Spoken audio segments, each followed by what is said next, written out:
Fill her up. You're listening to the Gas Digital Network.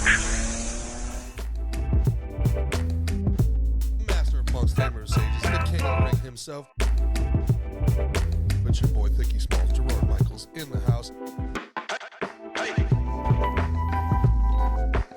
Well done. Handled well. That's beautiful.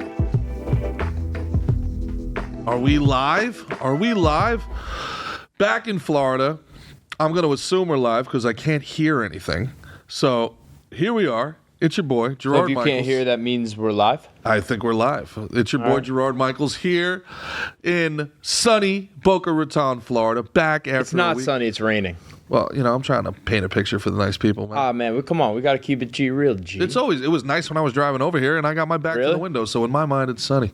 Yeah, well, The sun, let me tell you otherwise. the sun never sets on a badass, Mick. And to my right, at 6'3", 200 Speaking pounds. of which, And every one of them is a problem.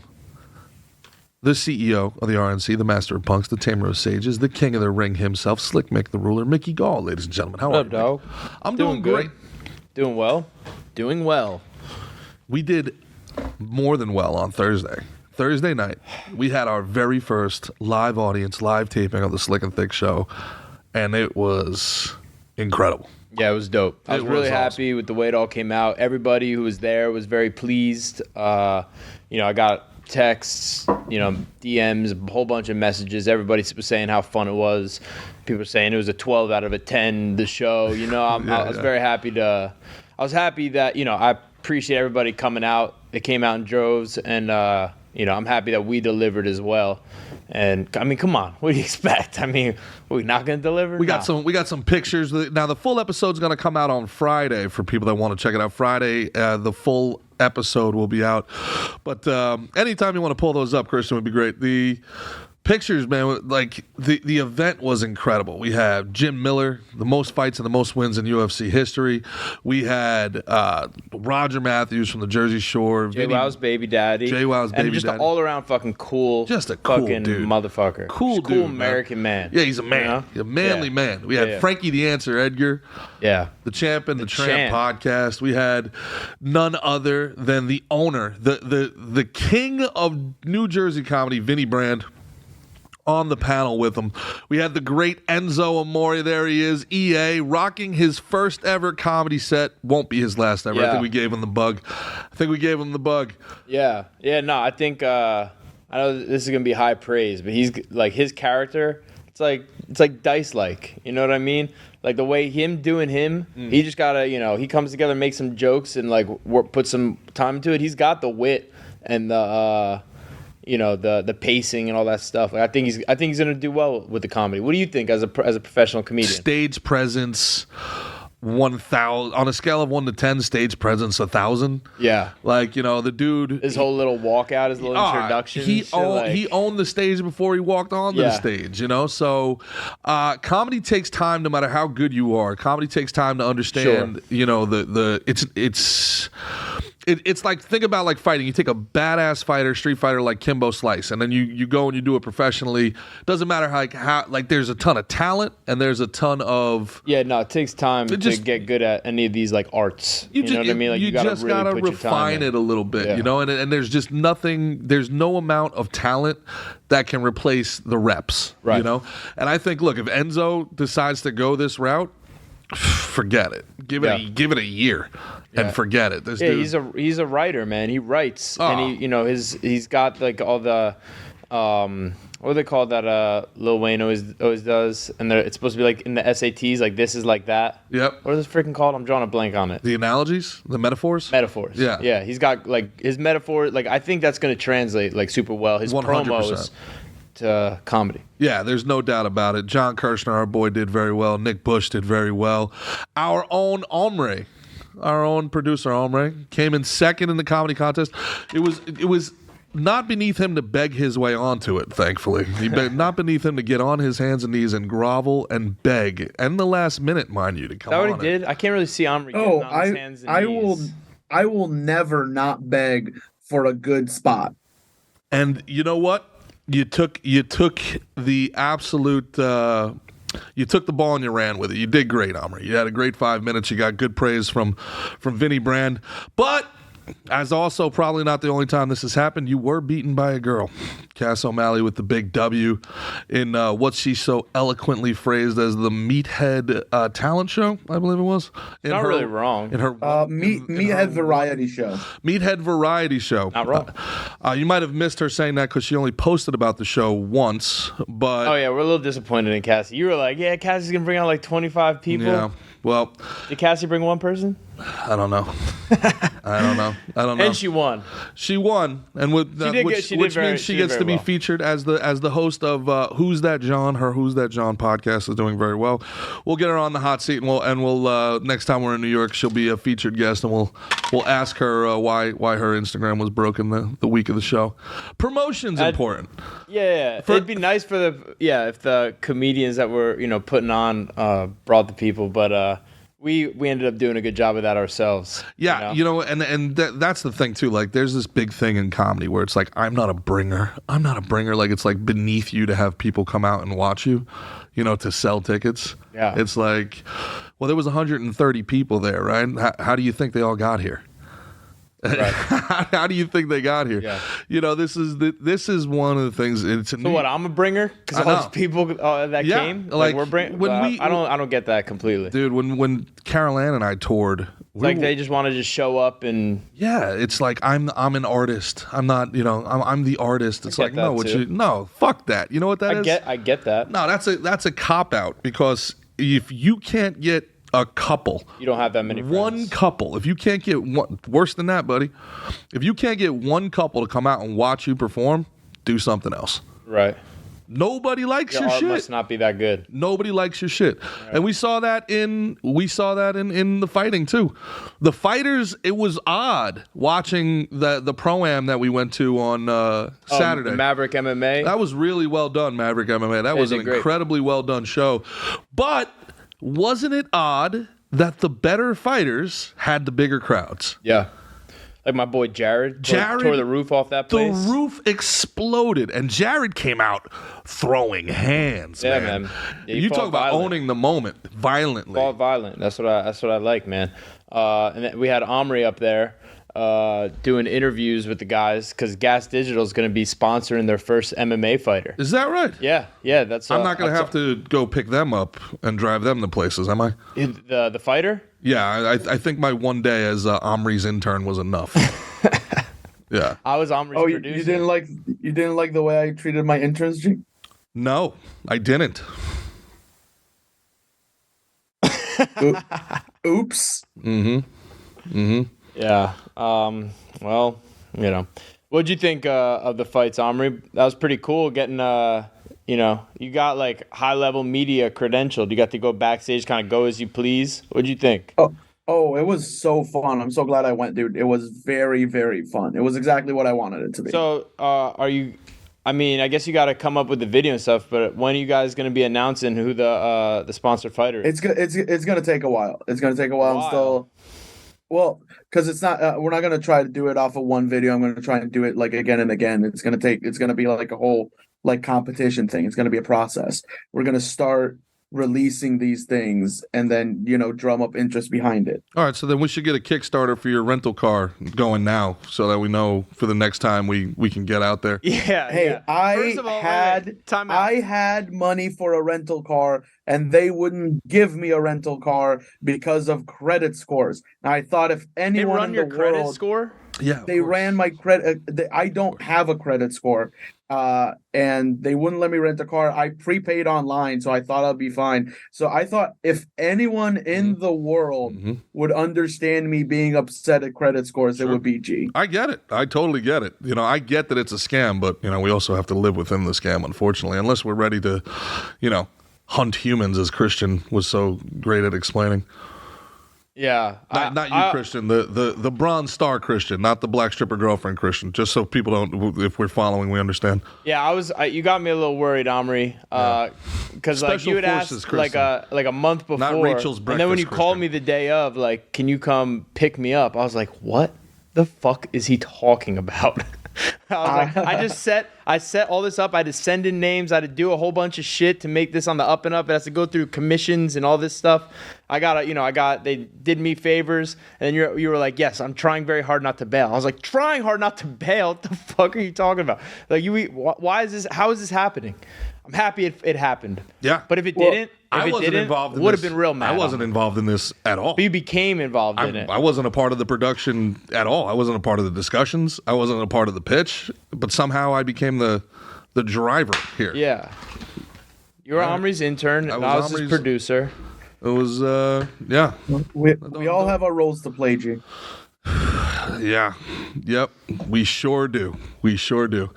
Speaking of, David Adiv, who we had on the show, one of our best guests so far, 2-0. Who, by the way, said I won the comedy competition. Well, yeah. That's his. David's one of the most special people ever. He's not above bias either.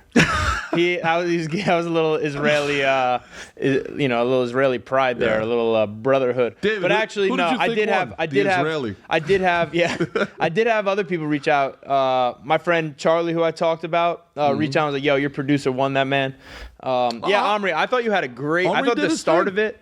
Huh? Omri did his thing. I thought the start of Omri's was hilarious. Did win unanimously. Right. But Omri did his thing. No, I thought Omri did great. I thought your first couple minutes where you're talking about your pronoun and your slur, and then your what else you say? Yeah, your Mexican past. All that stuff was hilarious, bro. I like the self-deprecate. Keep making fun of yourself, Omri. Keep making fun of yourself. It was very good, man. Who really you got it off to a pop. Who really stole the show though? Vinny stole the show. That his story about his mom and Brian Regan was incredible. That's a very, very heartwarming story. Also, his detailed critiques of every comic. Oh yeah, he was like Simon Cowell. Simon Cowell. He told Kirshner, "Why'd you get tattoos and stop working out? You look like you're in prison." Yeah. Yeah. Oh man. And then very opinionated was Vinny, which I was very happy for. That's great. God. It would have been gay if everyone was just like sucking the comic's dick, like, "Hey, you made me laugh. That was funny." Like, it was good. He gave, you know what I mean? He gave a good perspective. Sure. Yo, but you talk about stealing the show.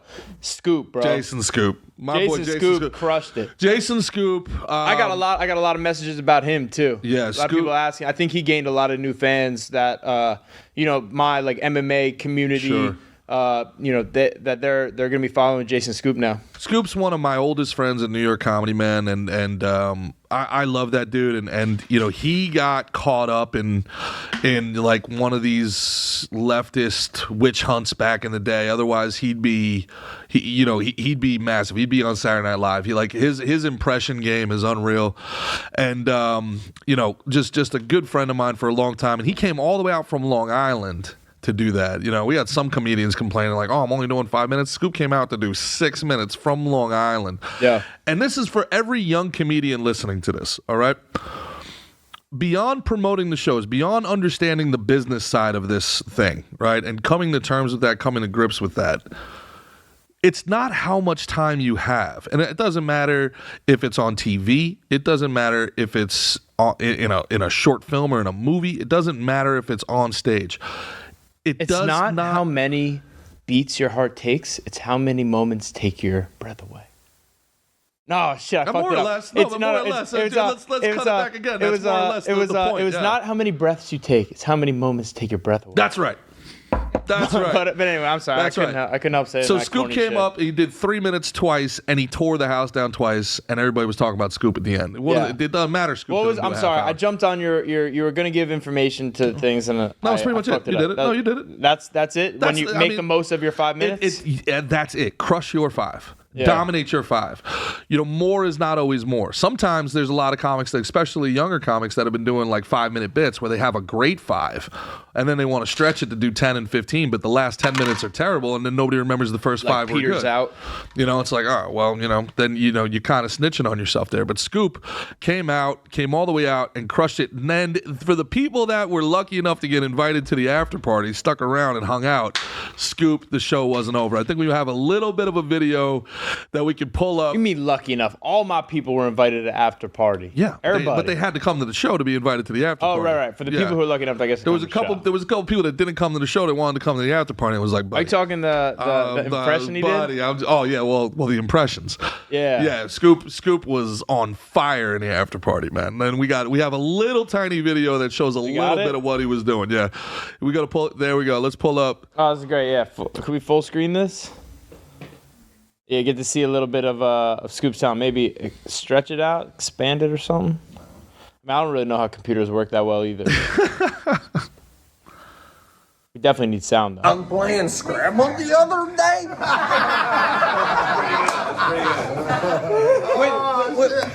with my Italian immigrant father. Have you heard of that? And good evening, ladies and gentlemen. This is Hold on. At Scrabble. I liked the. I thought that Sebastian impression was great. Through the roof. That was great. Then he went right into Cat Williams. Bill Burr, George W. Bush. It was like at some point, man, it's like, is everything okay in there? You know, it's like one of those anime characters that gets shaken up too much. Yeah. It's like 14 personalities. Scoop's a beast, man. If you don't know Jason Scoop, check him out. You'll like him. You'll see him obviously if you're checking our show out Friday. You'll see him and all. So the live other show comes out Friday. The Friday the live show comes out. All right, cool. And 1 o'clock, and then it'll be everywhere else. It's on Gas Friday at 1, which means it goes out everywhere else on Sunday, Omri. Is that when it happens? Wait, it's on Gas on Friday? Gas on Friday. It's our Friday. It's going to be on Gas on Friday. Episode, And then the following week, the following Wednesday, it will be on the following Wednesday. on YouTube. I already got a lot of people asking, so I'll let them know. Friday on Gas. Yeah. And then Wednesday. Speaking of, everywhere. Yo. The first live show was such a success, we already got a request for another city. Yeah. Another city. Yeah. We don't want to announce it yet, but a big city in August. Big. All right. And to our listeners out there, if you have a spot and want to fly me and G out and give us some money, we'll do a live show there. Yeah. You know what I mean? In your backyard. We'll bless you guys as well. So For sure. you let us know. But I was a little nervous when, and it was funny that you said this on the live because I had the same kind of thing I was going to say as I stepped off the plane and landed in beautiful Newark, New Jersey. I stepped outside and I was ready to. I wanted to sniff that Jersey air. You know what I mean? Home sweet home. Yeah, smells are big to me. So I stepped out and I was like, ready to breathe in that Jersey, and all I smelled was a bonfire. Straight up bonfire. I was like, something's going on. Something's not right here. Then I get in the car and I start driving, and it's like the bonfire just persists. Yeah. What happened in Canada, bro? I was like, weed is legal in Jersey, but this is too much. This is something else on that. So that stressed me out. I had a headache the whole next day. We got there Tuesday. Wednesday, I was driving around. I went to get a haircut. Went to go see Ali at the chop shop. Went to the gym. I was like, fuck, like we are outside. I had a headache all day from just driving around in the car. I was like, shit, our outside show, like this might be trouble, you know? Yeah, I actually had a group cancel because of the air. And I was like, you live next to the Linden Cogen plant. Yeah. And there's a landfill on the other side of you. Like, Yeah. I think you can handle a little bit of dusty air. Yeah. A little bit of, you can handle a little bit of dystopian air. God came down and cleared that shit up. Yeah. That shit was clear. Clear. It was beautiful. There was no was problems. Blade Runner the first 2 days, though. It really was. It was, they said if the Wednesday, where the day I happened to be outside in New York all damn day doing pre-production for this thing, but if you were out on that Wednesday, it was like the equivalent of smoking a pack of cigarettes an hour. Yeah. That's what the air quality was like. Yes, I heard the same thing. It was the equivalent of smoking a pack of cigarettes. I was so hungover. I was hungover Thursday morning before the show. I was like, I didn't even drink last night. I didn't feel very good either. And at the end of the day, I went to the gym and I sparred with my guys at Gracie, New Jersey, moved around a little bit. driving home, I had such like a front of the head headache that I don't really like. I never get that, but like it must have been through coming up like my nose, like right in here. It was brutal. Like I remember like I ate dinner laying down because I was like just feeling like shit. Dude, your boy Jared Rivera, I'm going to shout him out again. He put on a performance. And the girl, Rachel, yeah. she was 0-5. She was 0-5. Joined Gracie, New Jersey. This was her first fight under the Gracie, New Jersey banner. She came out and represented well. 1-0 now. Gracie, New Jersey, she's 1-0. Yeah. As a Gracie, New Jersey fighter, she's 1-0. And I was surprised when I heard that she was 0-5 because she moves really well. She's good. She's good, but that's charge that to the game, man. There's so many ways to lose fights. You know what I mean? Like that's what makes MMA so fun. Like any guy, especially can beat any guy any night, or any girl can beat any girl any night. The most controversial fight of the evening was the kid from Jackson losing the decision to the Irish kid. I didn't think it was that controversial. You thought the Irish kid won for sure. Or not for sure. I thought it was close. I actually called that fight. Had to get some practice before I go over to Colombia. Before I go to Colombia. The kid's going international. I'm going to Colombia, and I'm going to be doing some commentating out there. Yo soy commentator. Yeah, for Empire MMA. But I got a little bit of practice in at the Maverick card, and I hopped in, called 3 fights with the great Sean Fuchs and Eric Kowal of My MMA News. But I thought for sure that Mike won. Watching it live, Mike McCaffrey. It looked like the wrestler from Jackson did enough to win, and he looked like he. Oh, we got married in a fever, hotter than a pepper sprout. We've been talking about. I don't know. Jackson. Really? Ever since the fire went out. All right, G. I don't know. You stumped me. You don't know Johnny Cash, bro? I love Johnny Cash. Which one is Johnny? Song's called Jackson. Jeez.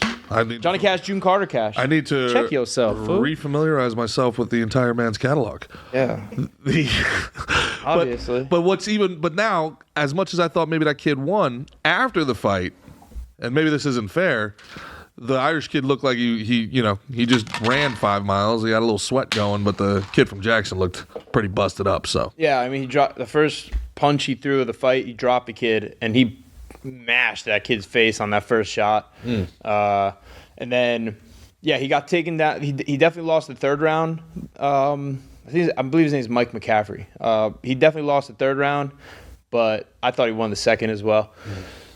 Yeah. LJ gave me a real interesting one about Jared because Jared was up, he might have been up 10-8 after his first 2 rounds. He dominated the kid I bet you it's the exact same thing I said in the corner down there.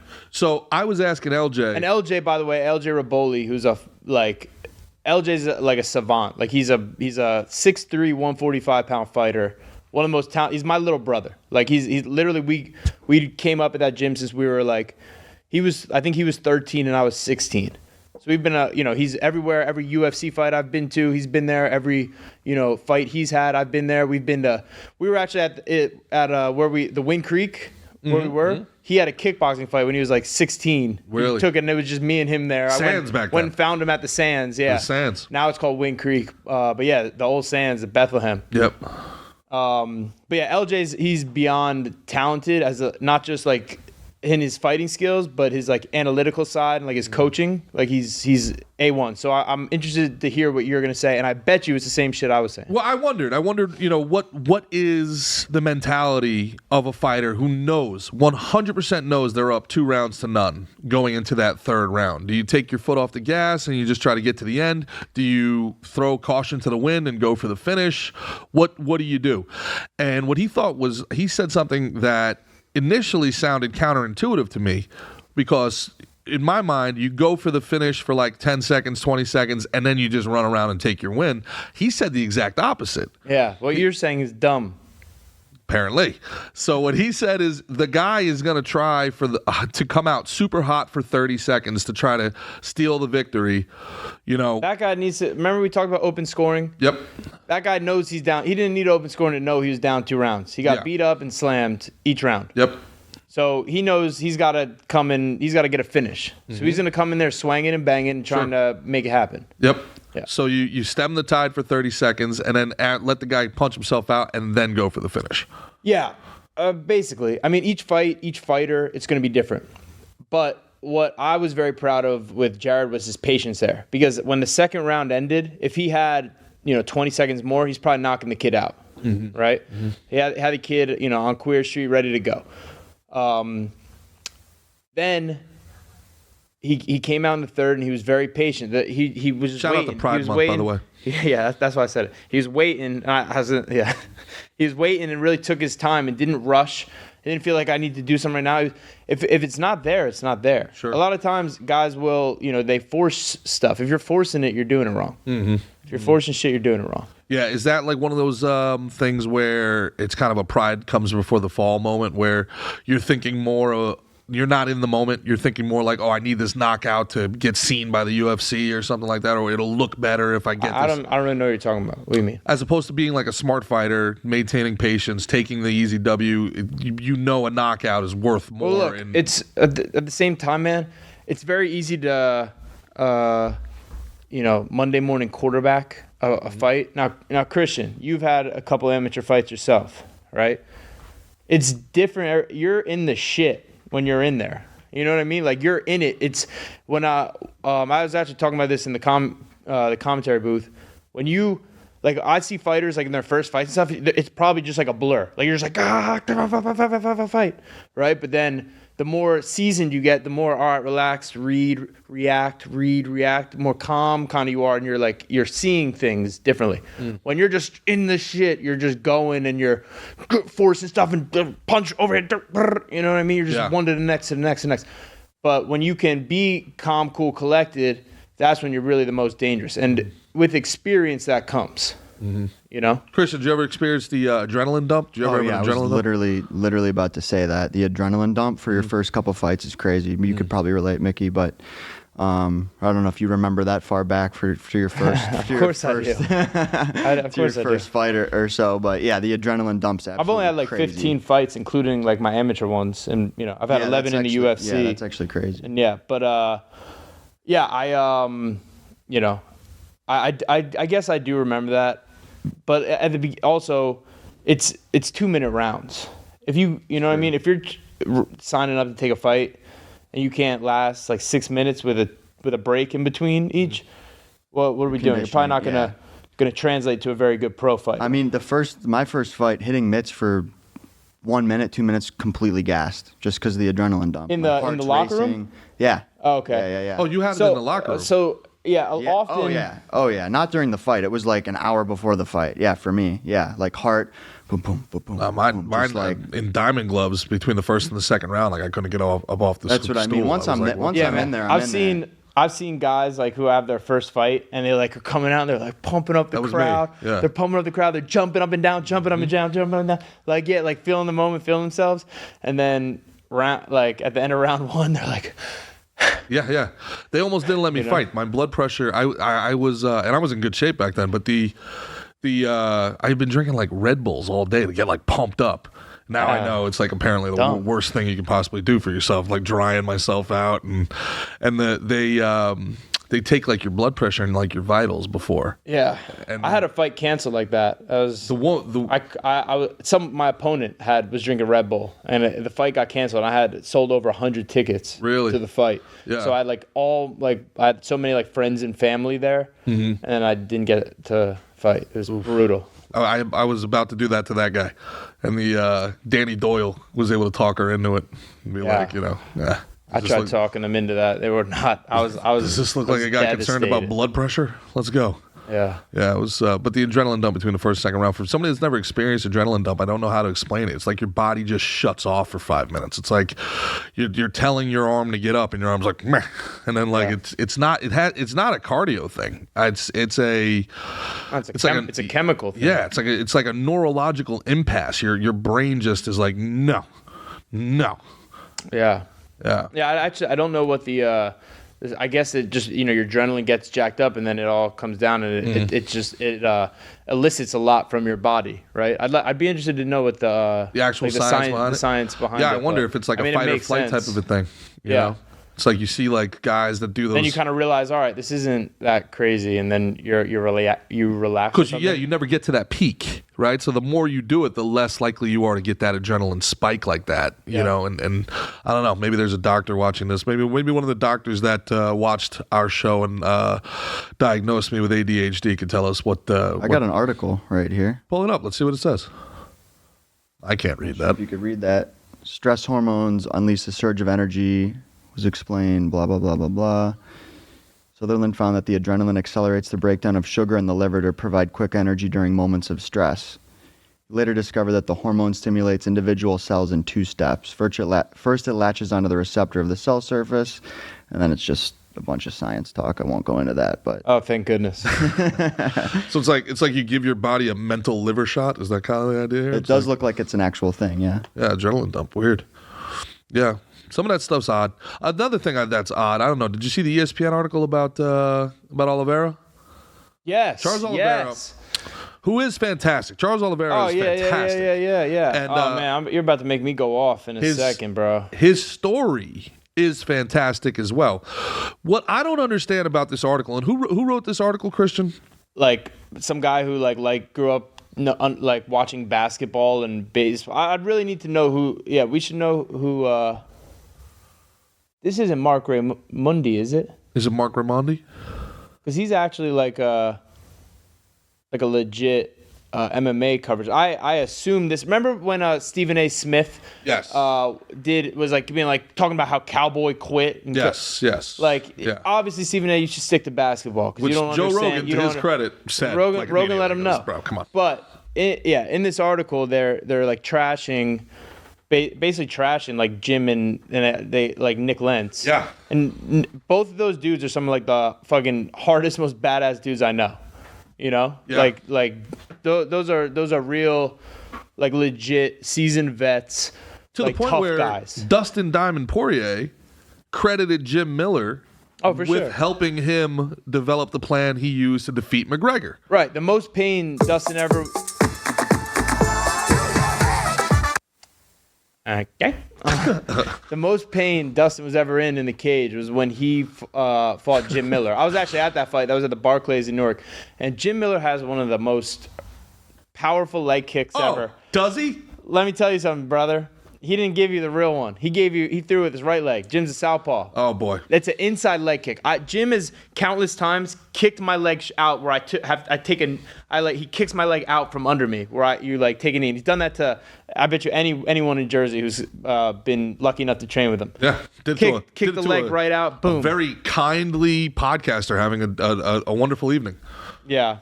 Well, you know, he ended up beating up Poirier's leg so bad. I think he like broke something in it. But you know, when you're whipping leg kicks like that, think you're catching some of that shit too. So it's a badass thing to do because you're just throwing your bones at his bones and be like, yeah, motherfucker, I bet my bones are tougher.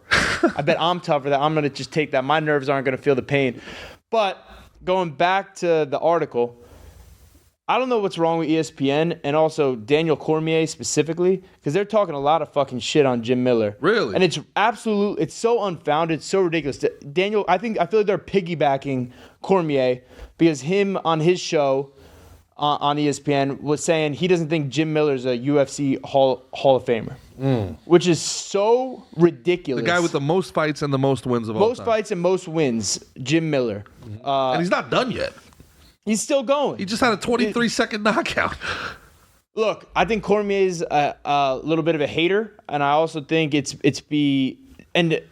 think it's a little bit of a case of like the fucking Brendan Schaubs, where you gotta go there and talk all the time, so you just start getting like stupid with it. You water down what like your points and who you are and your messages because you just have to put out content and material. And you took a stupid ass take. It was a dumb ass take. Jim had a great take in response to Cormier. You know what he said? What did he say? He said, "Hey Cormier, I had the same record that you have when I had as many fights as you. I just did it longer. Wow. I just kept doing it. I just didn't quit. He kept going." What's that say, Christian? It says, I don't feel like time What is going on here, brother? Says, I don't feel like time served immediately puts you in the Hall of Fame. Look, he's got more wins than anyone else. I love Jim Miller, and this makes it hard for me. But I just don't feel like time served puts you in the Hall of Fame. But it's not time. It's not like he's out there getting. It's not like he's just fighting. He's just fighting and losing. Like he's that's like he has the most wins. Yeah, they're treating him like he's a can out here. Nah, like, that's what I'm saying. Like fuck DC for that shit, man. Like you need to put more respect. I like on Jim DC. Put I'm more a big, respect I'm on a Jim big Miller's DC name. fan. I think he talks kind of like wild about people, and you know I just think I don't know. I think he should do better if he's gonna be a person in he's a fighter. A fighter you should be given more love than like what he's doing. Like he's like it's like sometimes listen to his commentaries, even like watching with like a civilian where he's like, oh, he's doing this bad. It's like shut the fuck up. Really? Maybe the other guy's doing something good. Yeah. Really? Yeah. Interesting. That's an interesting perspective. And also, you want me to take it even a step further? Keep going. Talking about Oliveira, Oliveira is a guy who I really like because you got him and Poirier, Max Holloway. We saw these guys when they were in their 20s, like win one, lose one, win one, lose one. You know what I mean? And now all three of those guys are at the top. Mm-hmm. Extended. Right? Yeah, because especially if you're going to get in the UFC young, like you're going to have to take some like learning lessons along the way. Sure. But you eventually you can pull out of that. Yeah. You can. It seems like the UFC is all about runs. You get on a good run, you have a good 2-3 year run, you win 9 fights in a row, and you're rocking and rolling. It's about peaking at the right time. You get you tread water, you do everything you can do. Not a lot of guys come into the UFC. Yeah, maybe. Because look, it's competitive, but it's like in any other sport. It's well, if you get there later and you're more seasoned and you had more fights. But what I'm saying is when you're there early, because I can speak to this too. Mm-hmm. I've lost fights that I shouldn't have lost because I didn't have the experience that I should have had. Which fights do you think if you had? It doesn't matter. The point I have a bigger point, and that's about how I love like seeing the guys like Poirier and Oliveira, Max Holloway, because it's like inspiration for me. You know what I mean? Sure. But they're talking shit about Jim Miller and Nick Lentz. Like you said in the article, they're like losing to the likes of like a Jim Miller and saying a journeyman Nick Lentz. Yes. That's a direct quote. It's fucking bullshit. Nick Lentz is no journeyman. Nick Lentz was in the top 10. Nick Lentz was a hard nosed fighter. A genius level IQ who we need to have out on the podcast, matter of fact. If anything, the point of the article was to make Oliveira look better and to make Oliveira, the case. Oh, by the way, Oliveira took his first loss against Jim Miller. Yeah, so they were using that as like the to show how much better he's gotten. He fought Nick Lentz like 3 times. Where he used to lose to these guys, dude. I mean, at that division in that sport. It's 50-50 every night. Everybody is so freaking good in that division, that sport. It's who wins, who has the better night. I don't think it's it's not like Amanda Nunes where when she retires the division's over. Nobody cares anymore, right? It's not like one of those situations. I mean, there's how many fighters in that division? I mean, really, when you're talking what? You're talking 155, 170, and maybe 180 as the most competitive divisions in the UFC. It's 185, but no, it's probably 145, 155, 170. You think 145 is more competitive than the 180s? Yeah, 185, yeah. 185? Yeah, I do. And most people agree with that because that's the size, that's kind of the average size of males. There's going to be the most people that size. You know what I mean? A 145er is like a guy who walks around at like 170 pounds. Mm-hmm. A 155er is going to be a guy who walks around about 180 pounds. A 170 is going to be a guy who walks around at 190, 200 pounds. If there was those are the sizes of most athletic males. If there was a UFC absolute tournament, if there was a UFC absolute, could a UFC 145 champ stand any chance against a John Jones? I mean, I think John Jones is the best fighter in the world. It's hard to argue that point. That's very hard to argue that point. It might be the greatest might be the greatest combat athlete of all time in any sport. Might be. I mean, if there was a UFC absolute, the weight classes would matter, though, right? Like That's the reason why there is weight classes. Yeah, I mean, it would matter. It's not like the idea that is it the UFC? Do they still think like the way boxing used to? Whoever was the heavyweight champion was known as the baddest man on the planet. Yeah. Does the UFC look at the heavyweight Well, division that way? now you know who the baddest man on the planet is. It's the UFC guy, because boxing is just one discipline. Mm-hmm. I'll take in a real fight, a fight, no rules, whatever. We're just on an island. You can do whatever. No boxing heavyweight's gonna beat a UFC heavyweight. Mm. Right now it's contested to see who's the baddest man on the planet because Jones is not going to fight Ngannou. A lot of people are saying that Ngannou is the baddest man on the planet, so the PFL has the baddest man on the planet, not the UFC. Right? Yeah, people are saying that. Well, Yeah, Ngannou's a badass too. But what my point is MMA. That's any MMA. yeah. It's a MMA. That's the point. Yeah. It's not. Yeah, What do you think of? Did you see any of John Gotti and Mayweather? I did. What'd you think My of boy him John Gotti, man. going 6 rounds with Mayweather there? Man, I didn't get to watch the whole fight, but I obviously saw the brawl afterward. So I need to know what happened more in the fight. And anybody here see it? No, Christian? Yeah, I don't know. I need to see the whole fight. Uh-huh. I was sleeping. Yeah, I heard he was the best guy around. Who? The best guy around. What? What murder? It's a very famous quote going around online. Thank you, Christian. Christian gets it. It's very, very famous. What is it from? It's not that famous. Is it more famous than Johnny Cash song? Maybe recently. It depends on generationally. Yeah. What is it? It's Someone going to tell me, or we're just going to be like, it's just pull it up, famous. Christian. Pull it up. If you look up newscaster asks Queens guys about John Gotti. That's you're talking about John Gotti Sr. yeah. John Gotti gets arrested, and so there's John Gotti Sr., John Gotti Jr., and then there's John Gotti III. That's who fought Floyd Mayweather. John Gotti Jr.'s son. Correct. That's right. His grandfather, John Gotti. Yes. So there's a famous clip going around. It's like a great meme, and they're asking guys in Queens about what do they think about John Gotti who just got arrested, and they were like, he's the best guy around. They were like, well, he's accused of murder. What murder? It's so funny. It's really, really funny. And the whole thing is I agree with them. What murder? if you're not like this, you can't be in my friend group. Yeah, that's the idea there, man. If you get to it, Christian. So what's going on with you, Mick? How's your training going, man? It's good. I'm just back at Barwis today. Mm-hmm. Got my little shit on, you know what I mean? Got my Barwis, battle bars. Did my legs. Battle bars. Barwis, battle bars, battle scars. Hey, how about another casual repost from a friend of the program, Pat McAfee? Oh yeah. Mike was talking about that today. Was he? Yeah. Yeah. He should do more of those. He's a very motivational guy. He should be putting out like a motivational quote. We'll invite him back on soon. Oh, for sure. I got the clip right here. Pull it on up, Chris. Here we go. He was the best guy around. What about the people he murdered? What murder? He was the best guy around. What about the people he murdered? What murder? All right, I feel like that's a little specific. You knew who that was right away, huh, Christian? He's shaking his head no. Oh, come on. Yeah. Come on. All right, whatever. Maybe I spent too much time online. Very true. I probably do. Yeah. I probably do. What we got in the comments, Omri? Anything good?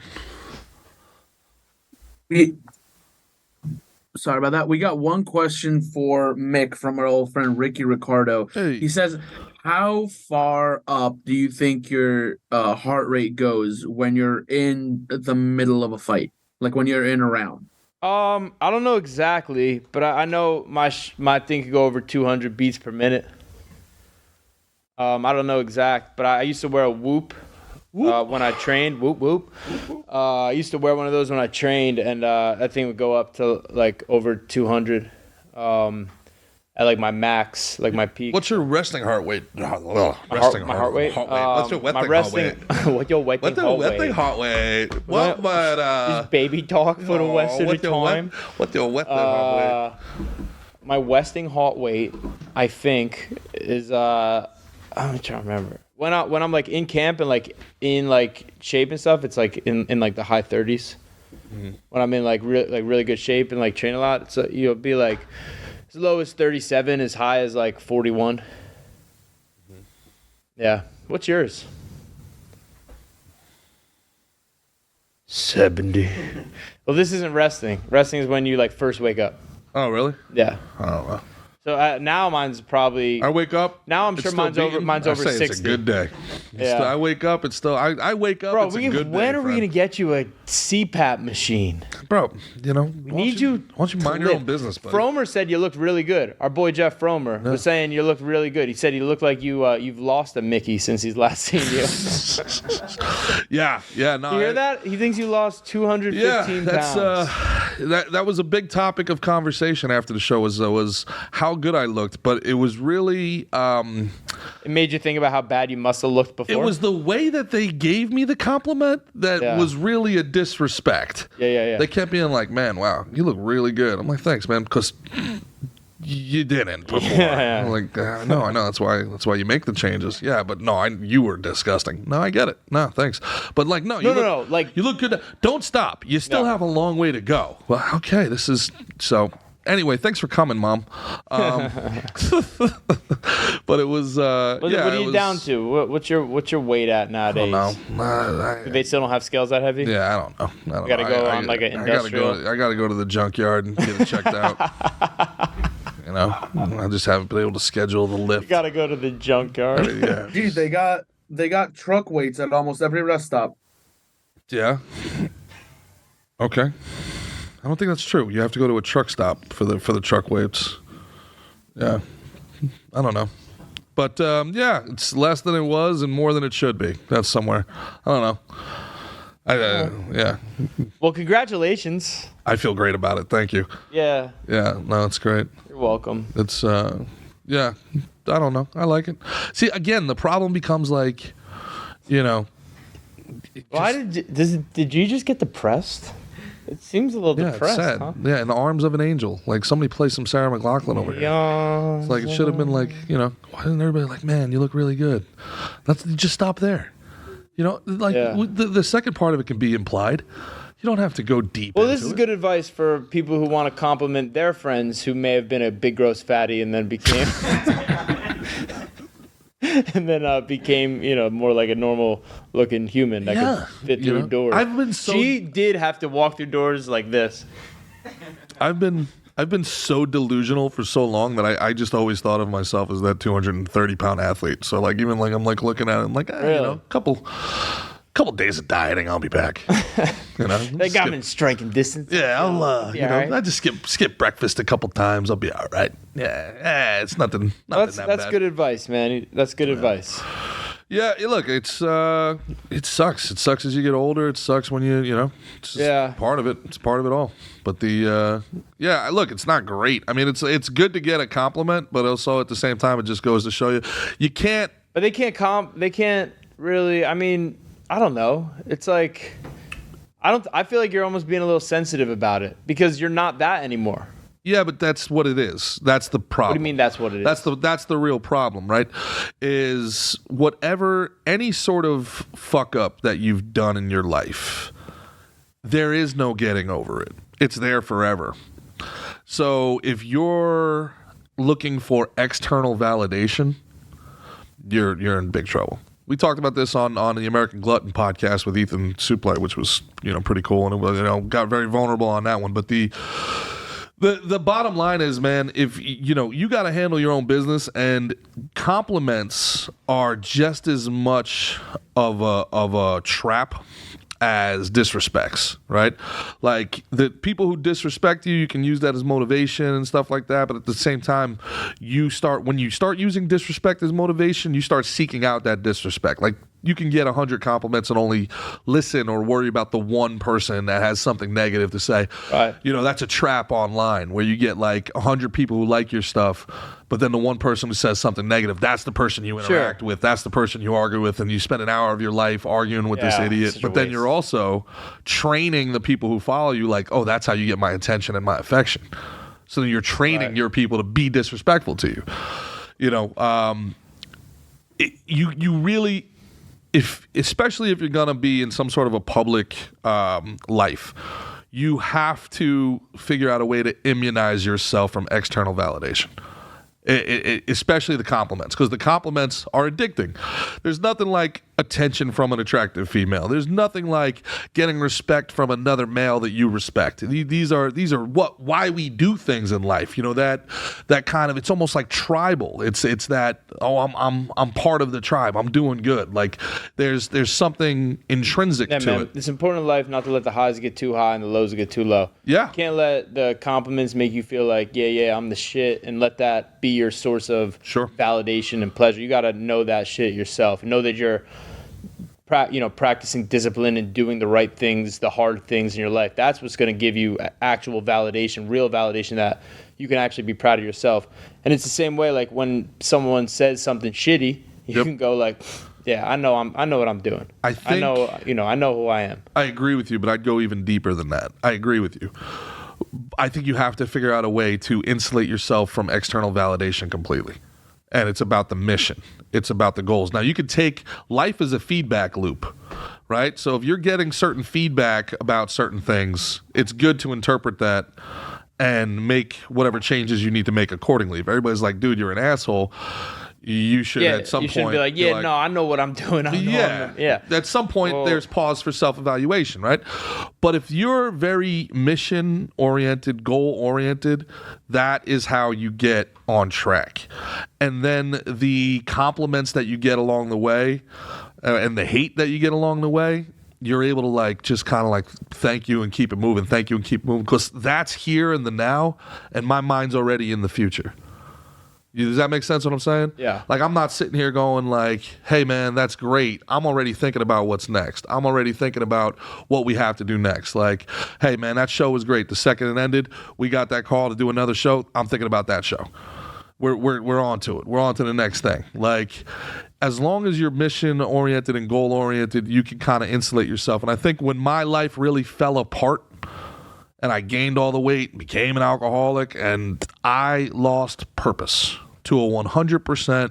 I lost purpose, and I didn't care about the future because I really, if I'm being 100% honest, I didn't want to live. I didn't give a fuck. You know what I'm saying? So the idea of working towards a future that I didn't care to see just wasn't, not like. Well, how do you feel then compared to now? I feel in better control of my life. Why? Because there's a purpose and there's a process. How do you find a purpose if you don't have one? That's the hardest part, man. That is the $1 million question, man. Well, what did you do? I failed at a couple things. I failed at a bunch of things. I made things worse before they finally got better. You know, you keep going. You keep going. You keep going. I was in business. I made money. I lost money. I became a business owner. Blew that. Even worse, blew my friends who invested in me. You blew your friends? Yeah. That's real low, brother. How'd you think I got? That's real low. How do you think I got the money, bud? So finding that purpose is. I wish I knew how.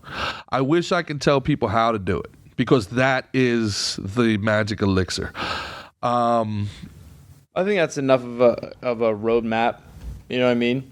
Like, I think, purpose, community, finding shit that you like, shit that makes you feel alive and makes you happy. Yeah. You go towards that.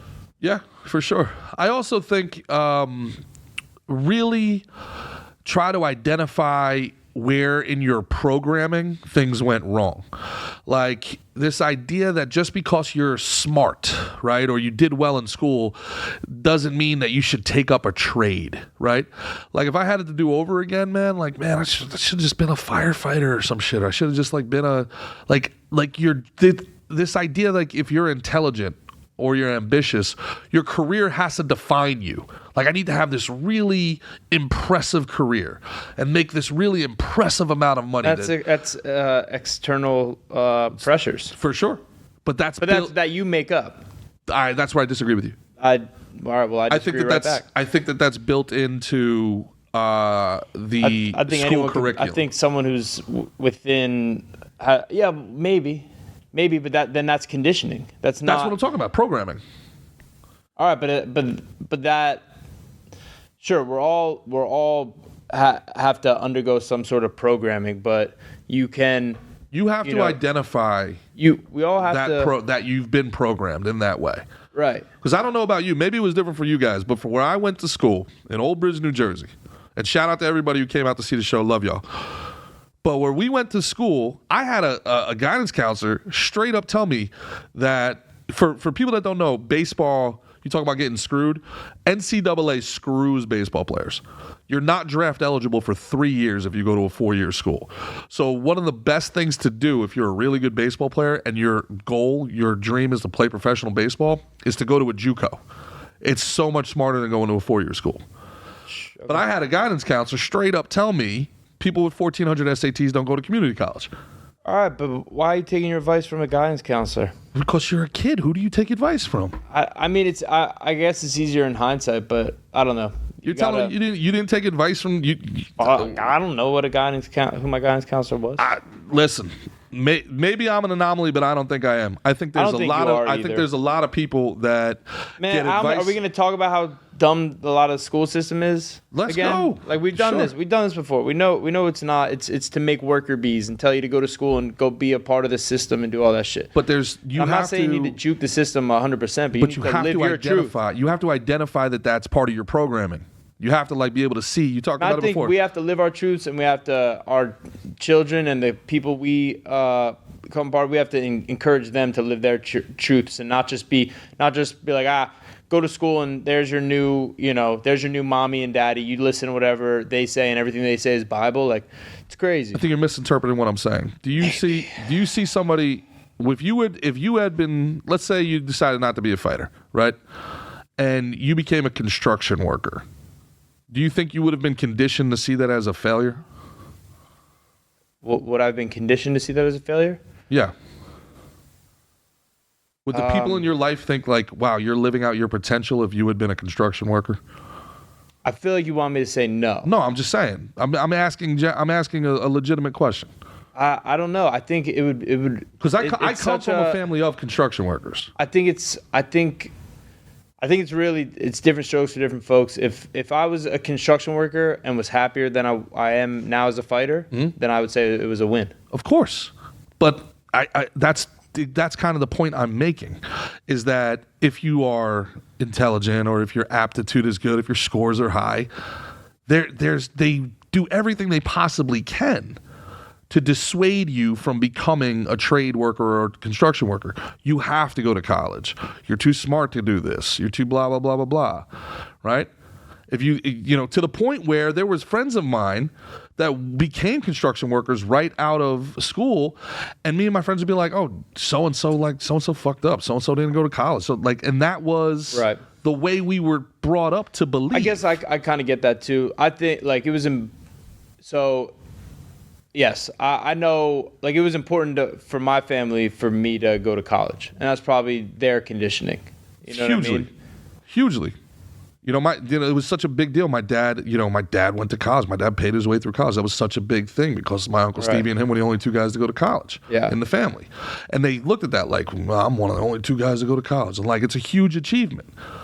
Meanwhile, over the 25 years, maybe my dad made a little more money than my uncles, but he worked twice as much. Is the quality of life as good? Are the benefits as good? Is the pension as good?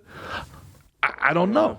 You know what I'm saying? And that, again, just to circle back to the beginning and why it's important is because you have to overcome that programming and say, man, fuck this. I got to live my life for me. That external validation. I don't give a shit if people think fucking running a pizzeria is beneath me or whatever the fuck that is. Yeah, man. Live your truth. Half of that anxiety and depression comes from this idea that you're failing to meet these expectations that you think other people are putting on you when motherfuckers aren't even thinking about you. Nah, man. I've heard this before. Let's say you ever did something embarrassing. Let's say you're out and you're like, I hope I didn't. You wake up like, I hope I didn't do anything dumb or be. everybody's thinking about themselves. They're not really. You'd have to do something pretty spectacular for them to be thinking the next day about, remember what Jose did or some shit. You know what I mean? Like it's you. Everyone's thinking about their own shit. Mm-hmm. They're not. People aren't thinking about you as much as you think they are. But that's okay. But that's never happened to you, where you woke up, you had a big night, you're drunk as hell, blacked out, and you like before you even opened your eyes, you were like, I fucked up last night. I don't know how, but I fucked up. Yeah, I've thought that, but I've also heard what I just said, and it's. I think that's more the truth. We're after. You know what I mean? Like after our show, was there any drunked up people that you were like, oh man, they really fucked up? Yeah. No, there wasn't. No, there wasn't. No, there wasn't. No, there wasn't. No, there wasn't. I'll take a coffee, please, Ben. I got something interesting. I got something interesting. Did you ever hear of? So my friend has this weird phobia he was telling me about. Did you guys ever hear this? It's called submechanophobia. No? No. So I was telling him about how much fun I had scuba diving. And he's like, I don't think I could do that. And he's like, look, I love like sharks and I love watching like Shark Week and shark videos. But when I'm watching that, if there's ever, I see like anything man-made, you can pull up the definition of submechanophobia. Anything man-made underwater. There's this big phobia that people have when they see it. It gives them like their hair will stand up on end and stuff. And the official definition is submechanophobia is the fear of man-made objects that are submerged underwater. Right. So yeah, exactly what Mick said. Right. Man-made objects. Yeah, you got him a little whipped cream over there. Look at this. This is a Benjamin Castro latte right here. So my friend has some mechanophobia, and it got me thinking. Like I have a thing that I can make my hair stand up on end too, and I'll do it. I'll do it for you guys right now, talking about it. That chickophobia. Mine is if I'm like in a car. Right, and if you were like scratch the ceiling of a car, like it's like I think it's almost like a nails on a chalkboard kind of thing, but it's not a sound. It's the feeling of like your fingers. Like if you did this, I don't care how fast you're driving, I would punch you right in the face probably. If you try and use this against me, no, I know. I'll strike you, but I will fuck you up to make you stop. I'll break the fingers. But if someone like in the car wanted to like go. Can you see this? Can you see this? My hair is standing up on end right now just talking about that shit. So do you have anything like that you can make your I have two. And I promise I won't use any of this against you. It's somebody who chews on like tinfoil. All right. That one like I don't know what it is. I don't know like somebody will take like my sister used to do it when I was young. Like she would like take the tin off of like a yogurt. Yeah. And then like put it in her mouth like she had a grill. And, yeah. Like, I get that. I get that. Like I think some people's like with like teeth touching like forks. Or the idea of like teeth hitting like the pavement. Like that really like bothers people. Yes. I could choose some tinfoil and be fine. You could probably scratch a ceiling of a fucking car and meanwhile I'd be The other one that gets me violently angry is progressive liberal sanctimony. I think we have a video of that, Benjamin, from the Tonys this weekend. You use that as a segue, huh? It's called the segue, folks. I do hate these people so much. Hey, what about you guys? You guys got any phobias first? I'm not done with phobias yet. Because I think there's something. We will do it. You with segue for sure. We'll hit it. But it gets my blood boiling. Do you guys have any? I don't have any specifically, but I have a friend who has cosmemophobia. Do you want to know what that is? 100% I do. That is the fear of women wearing jewelry. Whoa, he's just a cheap Jew. Tough. Come on, God, I wish he wasn't Jewish, but he is. Like a halfie or something. I gotta have to buy her the jewelry. Christian, do you guys have something? Asset. You guys have something for me? Go ahead, turn that camera on yourself, boys. Show your beautiful faces all huddled together. Wow. Hey, you guys matching shirts? That's cute. I really didn't want to turn the camera. I didn't realize until right now. Really didn't Ben's got it open, so it's a little different. All right. Super gay, guys. We're gonna get roasted That's cool. for sure. Nails on a chalkboard for me. It's kind of a classic. Now, one, what do you think it everybody. is? It's not the sound. It's The it's feeling. It's like Have you ever done it? the fingers on the script, right? It's like the fingers doing it. It's not really your nails. It's almost like I think it's more feeling. fingertips. It's But the yeah, it is. sensation. You're right. It is a little. It's a sensation. Yeah. I think the sound for me is like I like to cook, so whenever I'm like cutting or something and I hear it on the plate, it just Like that scrape, like the fork on a plate, actual like the scraping. But it's worse when I scrape. You know what I'm saying? If if I hear it, it's a little different. But if I do it, like the action of it, Yeah. so I think it's similar to like how you're talking about the with feel. The It's a feel thing. Exactly. And I wonder what that shit comes from, because I feel like like nails on chalkboard is so common. I don't like hair. That is on also- a that chick's is called- arms, is that? But that's not like a phobia. It's No, more that's like just a preference. Yeah. You know? What were you gonna say, Omri? The nails on the chalkboard thing is called misophonia, and it seems to come from a generalized anxiety. I'm reading about it now. All right. Speaking of hair, though, there is. Are you familiar with Violet Summers? Nah. Big fan of old Violet Summers. What is she's, she? She's like an Instagram model, porn star, OnlyFans girl, whatever. But she has started this trend of, I think they call it mohawking. Have you heard of this? Nah. Mohawking. It's where they have a line of pubic hair that protrudes above the top of the bikini. Oh, like to the happy trail? No, it's just an extra small bikini. Go ahead, pull up Violet Summers, guys. let's Go see ahead, pull this up thing. Violet Summers. Violet. Oh, this segue we can do though. This, yeah, of course. This is No, more no pushback on this. Yeah, no, segue. we'll do your progressive liberal thing. I promise. You just want a picture of her or Instagram? Go ahead, pull up the Instagram. It's a worthwhile catalog. It's Worthwhile catalog. It's a catalog worth perusing, and she's a brilliant libertarian girl on top of it. Yeah, there's old Violet right there. Now you got to look for the very specific girl. mohawk. Very pretty girl. The very specific mohawking that we're talking about. It's probably going to be up there on the left, the top left there. I don't, I haven't memorized. Down one more. Yeah. Her fourth post, she has a mohawk in it. She's mohawking. Why don't you get my fat ass off the screen there and go ahead and pull up Violet? You're less fat ass. Yeah. Is she mohawking? Oh, I like the cellulite. You know, oddly enough, as I've gotten older, I kind of like that. I'm digging it. I'm into it. Is she Oh, yeah, I mohawking? see it. There it is. There it is. So she's All right. she is a trendsetter, an innovator, a pioneer, if you will, of this mohawking trend. I'm sure we can find another video clip or a I feel like when picture, it's like still, if thin it like was- that, yeah. it's like it's a little sexy. So When it's like thin like that and well kempt, I was like, there's not an M in that at word. first I was like, oh my God, you know, she posted this. Does she know? Oh, she know. Then I saw her post it multiple times. Oh, she's doing this on purpose. And I was like, wow, that is something I've not seen before. Yeah. And now I wonder if I see that in person, would that be as attractive? Because I feel like in person, and I'll tell you why. Some of the stuff I've seen in Miami, which is basically like shoestrings bikinis, right? Sure. It's not attractive in person. It's a little like, cover up a little bit. What I like is the big where they do the shoestring bikini, but then they do like that little lace coverall. Nice. Oh, there we go. She's wow. mohawking. Yeah. right. We're mohawking. Now, my concern here is that We gotta get some actual mohawks. Go do a scalping.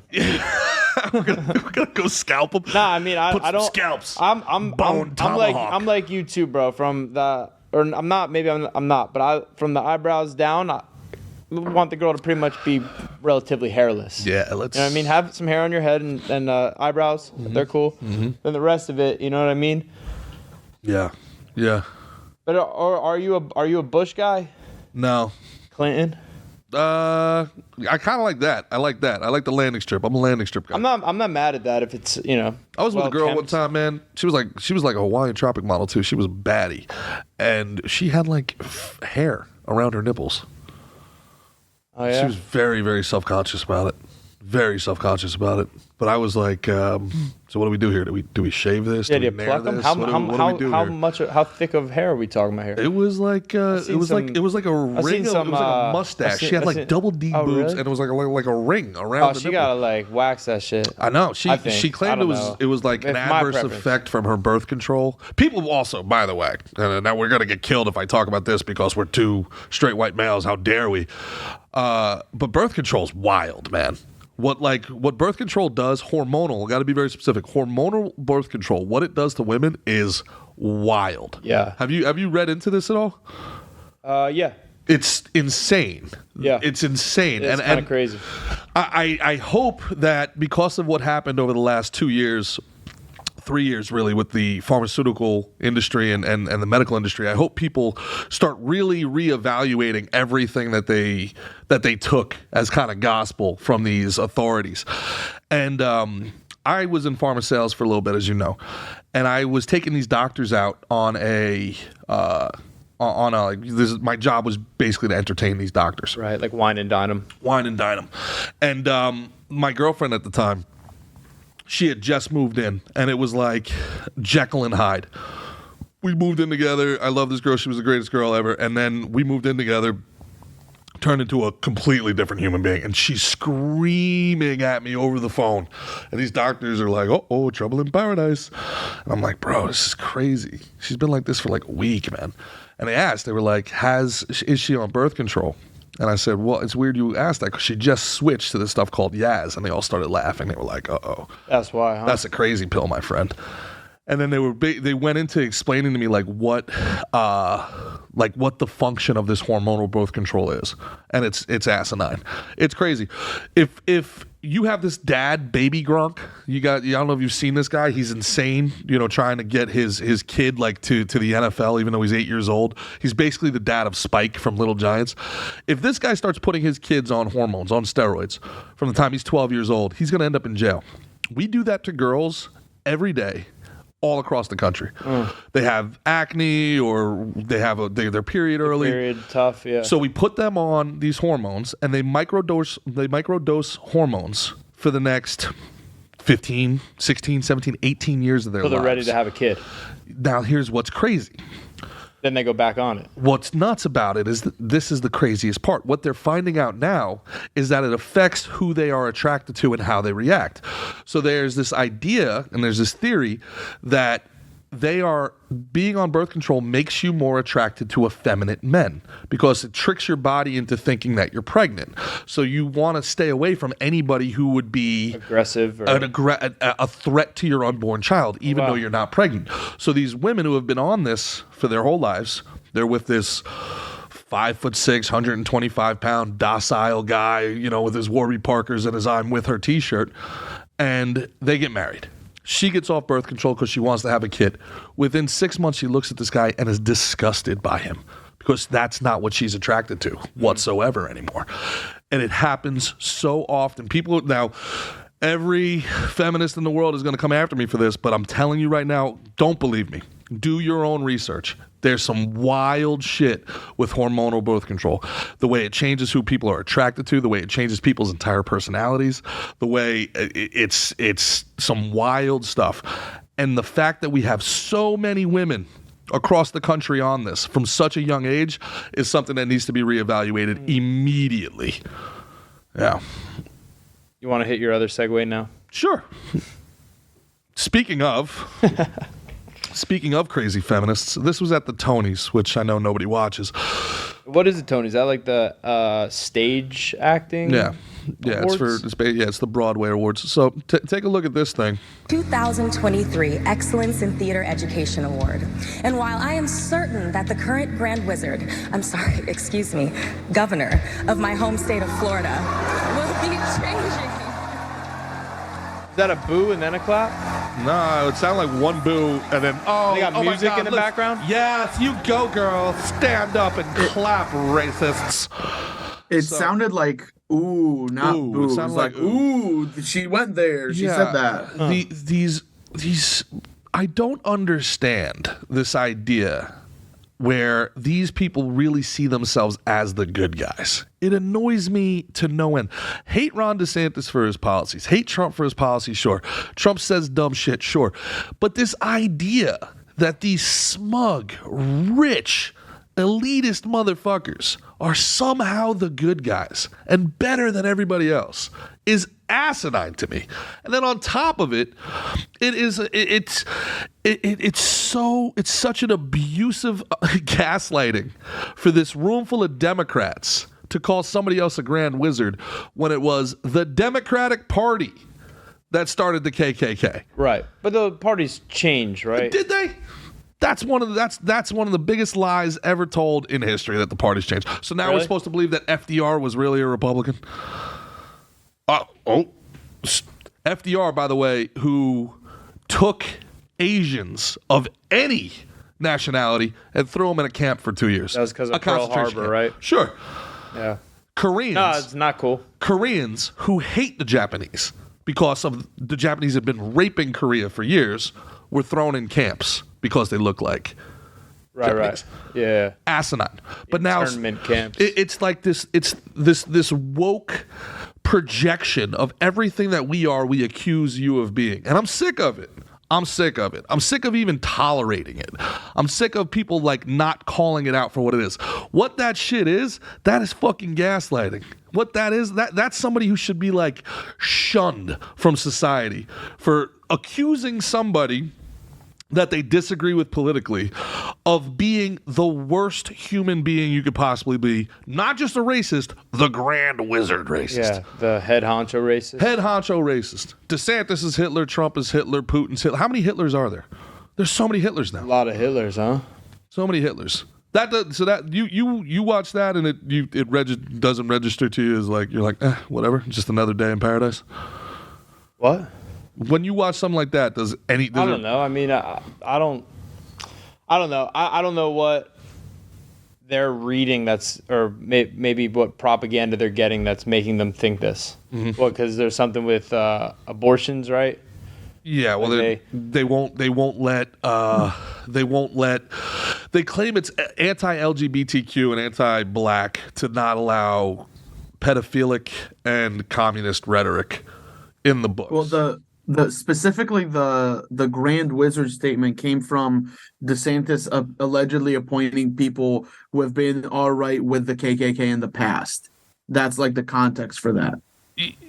Which has A, been debunked, and B, I'm not running PR for DeSantis. So by saying it's been debunked, that means that there was something that at least was out there that they must have seen. Sure, but Joe Biden was stumped by people who were actual grand wizards. Stumped? Yeah, the people did stump for him. They went out and they canvassed for him and advocated for him and donated to his campaign. Yeah. What the guy's name was, Bird, I think, right? You can look that up real quick, Christian. But like, this is like literal Joe Biden, literal KKK members. I think he spoke at the funeral of one of them. But you don't hear that. Right. These people are propagandists, man. These people are bought and paid for shills, and they sit here on high talking down to the rest of us, and I'm sick and fucking tired of it. That has actually been debunked. He never spoke at a like the eulogy of Robert Byrd. Well, what was he doing? What was his relationship with Robert Byrd? Reading about it now. Mm-hmm. I mean, we all know Corn Pop was a bad dude, right? I don't know Corn Pop. Fact check. Joe Biden eulogized Robert Byrd. However, he was not a KKK grand wizard. So this claim is partly false. So through various prominent politicians eulogized Byrd at his funeral, the senator was never the grand wizard of the KKK, although he has acknowledged and apologized for membership during his youth. There you go. That's how we do fact checks in America, by the way. It's 99% true, so it's clearly false. Fucking grotesque. Yeah. Anyway, what do you got to take us out on here, Mick? Do we have anything from the comments before we go? Nothing from the comments. They said they're just enjoying the episode. Oh, very good. Well, glad. You're welcome. Yep. Appreciate you guys tuning in. Big episode on Friday. The live episode comes out Friday. You guys can hear Omri's great set in addition to everybody else's stuff. And we got some big guests coming up soon. So we got a lot of cool stuff coming up real soon. Yeah, should we tease it? Also, take a look at what you can do soon. If you can, check out the T-shirt over here. If you want a T-shirt, hit us up in the comments. Hit us up. $25. We'll send them wherever you want. That's G got my little intro made into a shirt. You pretty Mickey Gall. Absolutely. On the front side, you got the Slick and Thick logo. Slick and Thick, America's favorite podcast. Catch yours today. Hit us up a DM. We'll send you out one. Appreciate you. For the guys here at Podcast Junkies for Gas Digital back home, I am Gerard Michaels. That is Mickey Gall. This has been Slick and Thick, and we will see you on Friday. Later, guys. Peace.